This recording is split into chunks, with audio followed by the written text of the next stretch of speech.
Selamat siang Pak, baik selamat siang. Mau tanya terkait karyawan PKWT mengajukan resign setelah kurang lebih 4 tahun. Ya, setelah 4 tahun bekerja mengajukan resign. Apakah berhak mendapatkan uang pesangon atau uang saku Pak? Ya, 4 tahun resign, apakah dapat uang pesangon atau uang saku? Apabila perusahaan penjualan ya kurang bagus dari tahun ke tahun, tetap memberikan pesangon tersebut kah maksudnya ya? Nah, intinya begitu pertanyaannya Pak. Baik, jadi ini karyawan PKWT permanen ya? Ya, Ini karyawan permanen. Kemudian dia resign, masa kerjanya kurang lebih 4 tahun. Maka kita harus melihat ketentuan mengenai resign. Kalau dalam bahasa hukumnya itu di Indonesia disebut sebagai mengundurkan diri. ya, Mengundurkan diri secara sukarela itu tidak mendapatkan uang pesangon. Ini kita ngomong by law-nya dulu ya. ya, Secara hukum disebutkan bahwa tidak ada hak atas uang pesangon dan uang penghargaan masa kerja. Yang ada adalah uang penggantian hak saja, yaitu sisa cuti, ya. Terus biaya kembali ke tempat direkrut, dan hal lain yang disepakati dalam perjanjian kerja PP atau PKB. Uang saku nggak ada, dalam perundangan nggak dikenal uang saku, ya. Jadi kita ngomong perundangannya dulu nih, by law-nya dulu.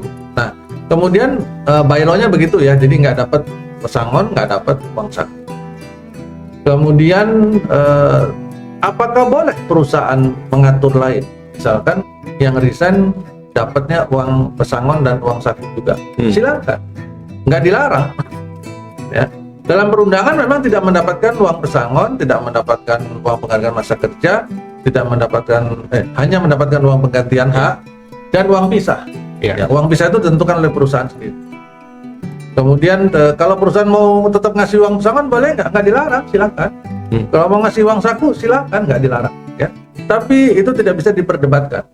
Maksudnya karyawan menuntut, kecuali dalam perjanjian kerja, PP, peraturan perusahaan atau PKB-nya ada di sana disebutkan kalau karyawan resign di samping dapat uang pisah sesuai amanah perundangan, perusahaan tetap juga akan memberikan uang saku misalnya. Nah, itu boleh dituntut kan, ada dasarnya. Tapi kalau nggak ada, perusahaan hanya bilang sesuai peraturan perundangan, ya sudah, dia dapat uang pisah. Ya. Kemudian pertanyaan berikutnya, bagaimana bila perusahaan penjualan kurang bagus dari tahun ke tahun? Apakah hak kompensasi tadi tetap harus diberikan? Iya. Bapak Ibu semua, terutama yang dari perusahaan, mohon dicatat, cetak tebal, huruf besar, warna merah, tempel di ruangannya masing-masing, ruang kerjanya, bahwa pemberian hak atau kewajiban pembayaran kompensasi PHK tidak pernah dihubungkan dengan kemampuan penjualan perusahaan, sedang bagus atau sedang tidak bagus. Andaikan kewajiban pembayaran kompensasi PHK bisa disesuaikan dengan kemampuan keuangan perusahaan yang kurang, maka sejatinya kalau perusahaan lagi untung, dia harus memberikan pesangon yang lebih besar, kan begitu? Ya, jadi nggak bisa. Jadi nggak ada ceritanya perusahaan membuat alasan penjualan lagi nggak bagus, jadi kamu nggak mau bayar pesangonnya Den, nggak bisa. Ya, sama seperti dahulu ini ada kisah nyata pada saat salah satu perusahaan itu kebetulan si direkturnya mau mem-PHK seorang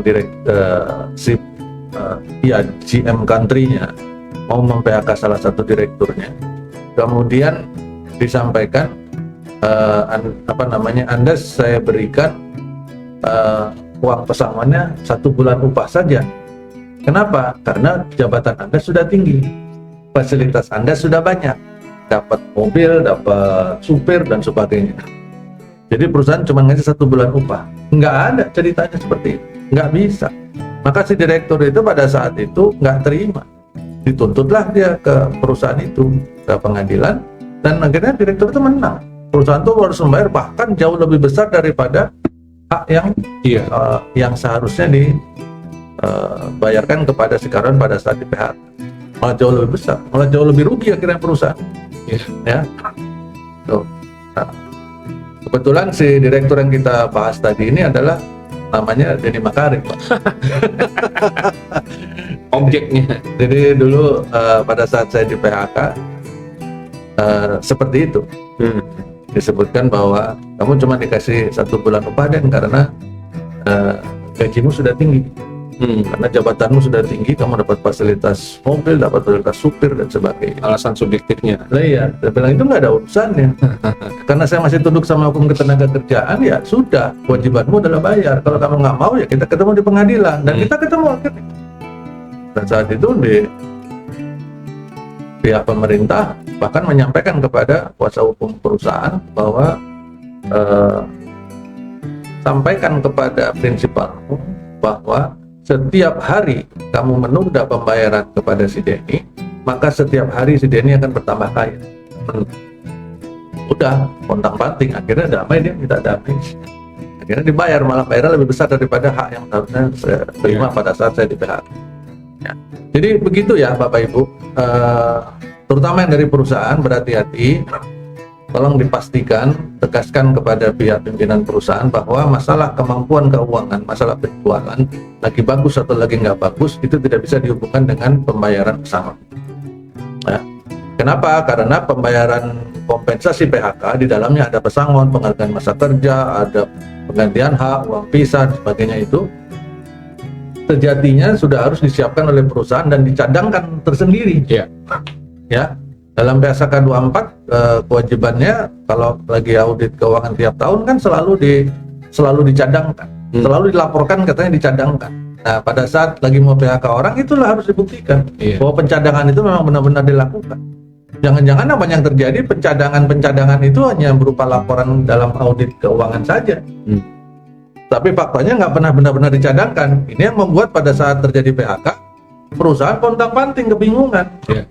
Maka mulailah oknum-oknum HR-nya berlaku curang, ngitungnya disalah-salahin, komponen perhitungan pesangonnya dikurang-kurangin, cari-carilah alasan supaya nggak bayar dan sebagainya. Ya, jadi ini yang harus diperhatikan.